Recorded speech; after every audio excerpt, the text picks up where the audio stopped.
Minyak bumi adalah cairan kental berwarna coklat gelap atau kehijauan yang mudah terbakar yang berada di permukaan atas dari beberapa area di kerak bumi. Ini adalah struktur kerak bumi. Ada busur gunung api, tengah samudera, batas penunjaman, busur gunung api, tepi benua, dan seterusnya ya. Ini kerak samudera, kemudian kerak benua. Yang merah ini adalah mantel bumi.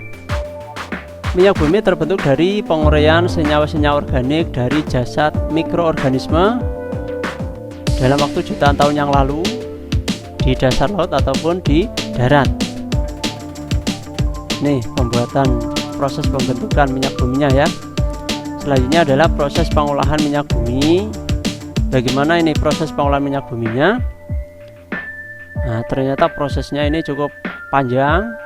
Yang pertama dimulai dari proses distilasi. Yang kedua adalah proses perengkahan atau cracking. Proses yang ketiga adalah reforming. Proses yang keempat adalah polimerisasi dan alkilasi. Proses kelima treating, dan yang terakhir adalah proses blending. Yang ketiga adalah yang akan kita bahas, mutu bensin. Jadi mutu bensin ini ditentukan oleh bilangan atau angka oktan. Jadi semakin tinggi angka oktan, maka mutu bensin semakin baik. Dan yang keempat, ini adalah dampak dari pembakaran minyak bumi atau BBM. Gas hasil dari BBM ini biasanya adalah gas CO, CO2, oksida belerang, oksida nitrogen, dan partikulat padat. Apa itu proses distilasi? Adalah proses pemisahan fraksi-fraksi yang ada di minyak bumi ya, di mana pemisahan fraksi tersebut berdasarkan pada perbedaan titik didih. Kata kuncinya adalah perbedaan titik didih, itu distilasi. Yang kedua, proses perengkahan atau cracking adalah proses penguraian molekul senyawa hidrokarbon yang besar menjadi hidrokarbon yang memiliki struktur molekul yang kecil. Ini proses perengkahan. Proses yang ketiga, ini proses reforming.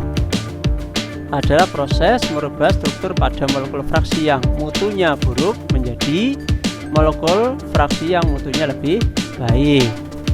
Ya, proses ini biasanya menggunakan katalis atau proses pemanasan.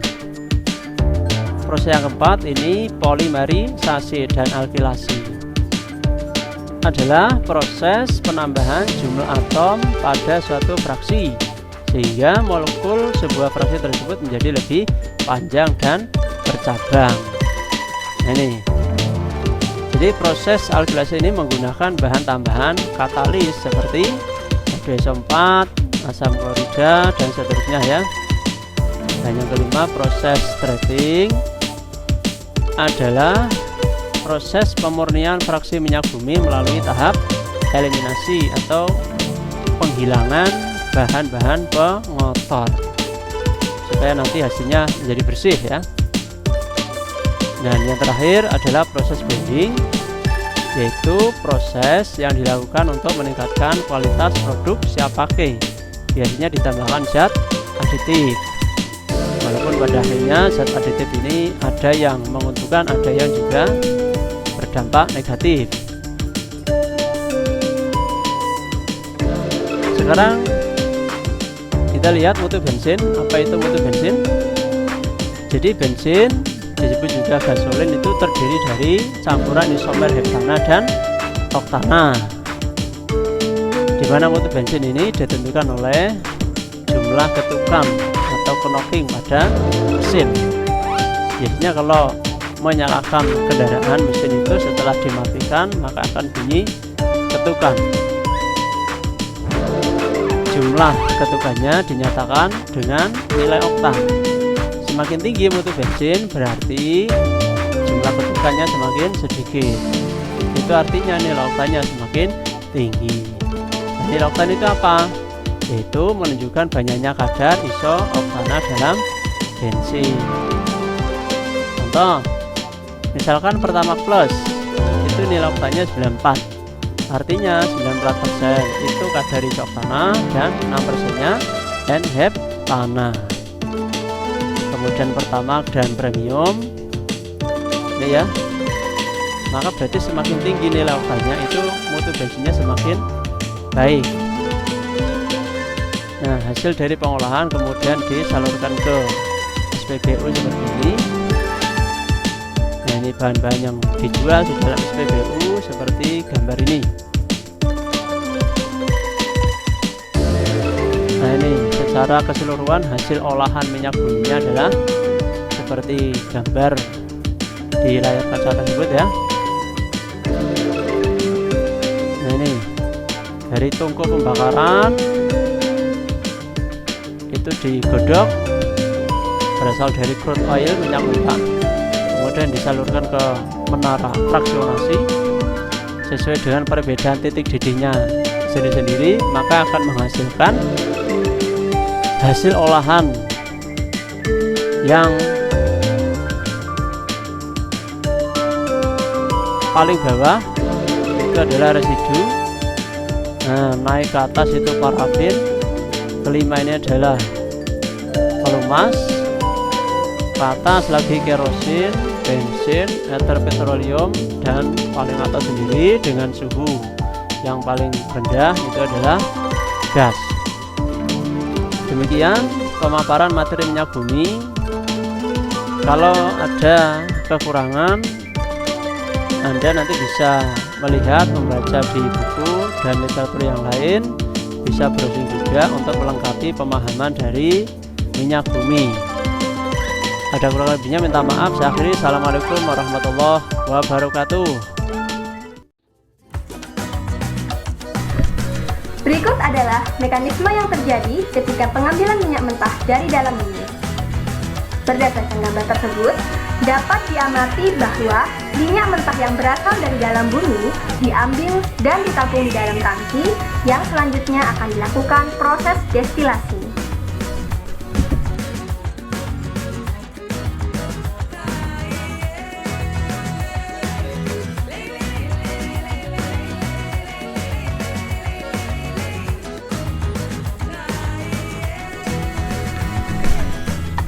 Dari tangki minyak mentah, minyak bumi dialirkan menuju boiler untuk dipanaskan.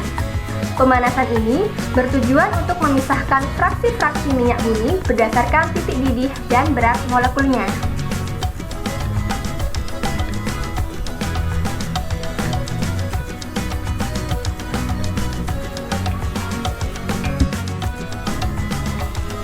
Berikut merupakan proses penampungan fraksi ke-8 hasil destilasi berupa aspal.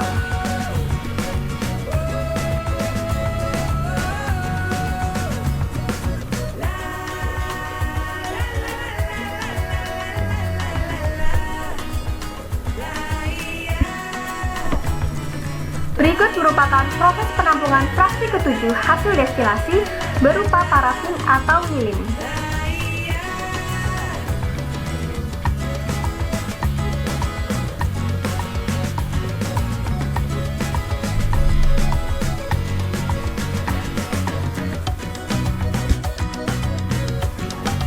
Berikut merupakan proses penampungan fraksi ke-6 hasil destilasi berupa pelumas atau oli.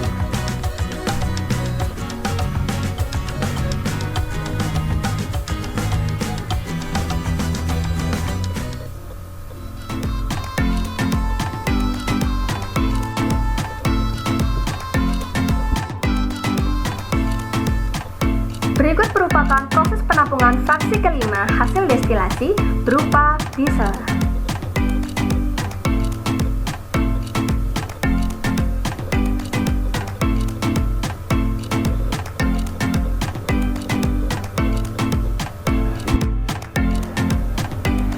Berikut merupakan proses penampungan fraksi ke-4 hasil destilasi berupa minyak tanah.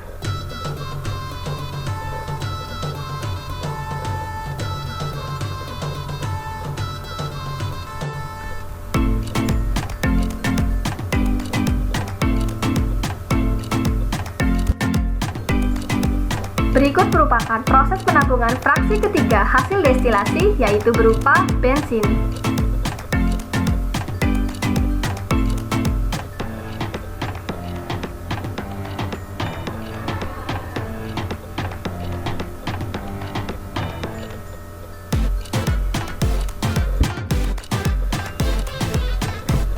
Berikut merupakan proses penampungan fraksi kedua hasil destilasi berupa nafta.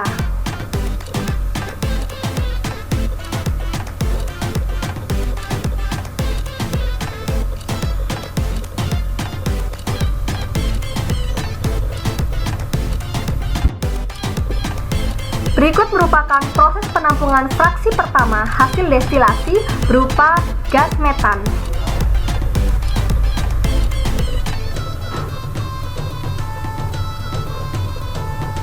Baiklah, sekian materi, semoga bermanfaat, dipelajari ya.